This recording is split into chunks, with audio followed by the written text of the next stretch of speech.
In the weeks leading up to Indonesia's February 14th elections, voters have been inundated with manipulated video and audio or deepfakes of politicians, like this video of the late Indonesian President Suharto spread via social media.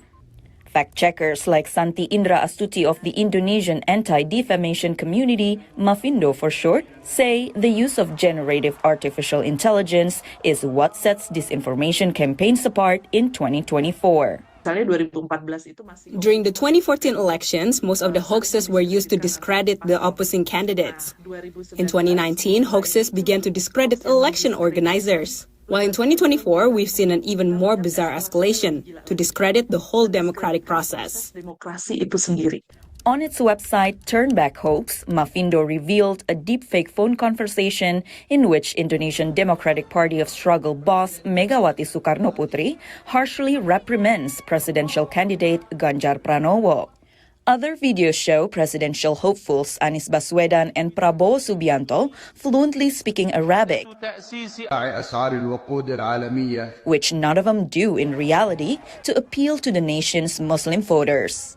Hoaxes are no longer just to discredit opponents, but some seem intended to glorify their chosen candidate. The U.S. has just started primary elections ahead of general elections in November, and already AI is posing a challenge. In one doctored robocall, President Joe Biden appears to encourage Democrats to stay home from the polls.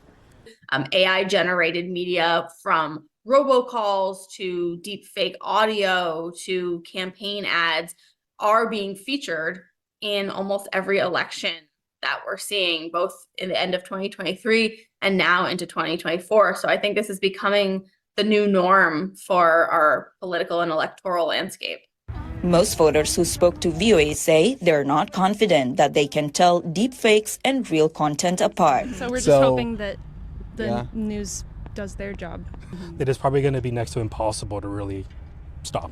Right? Safeguards are being put in place at the federal level. President Biden signed an executive order in October urging government agencies to issue guidelines designed to protect consumers from AI hoaxes. But such measures have not been that effective, Gorman says. Right now, there is no requirement that actually we have to label that piece of content is AI generated, even if it is a piece of content used for a political campaign or political mis and disinformation. AI company Deep Media, contracted by the U.S. Department of Defense to detect deepfakes, estimates 500,000 deepfake audio or video clips were spread globally through 2023. Analysts fear that will only go higher during this politically charged year.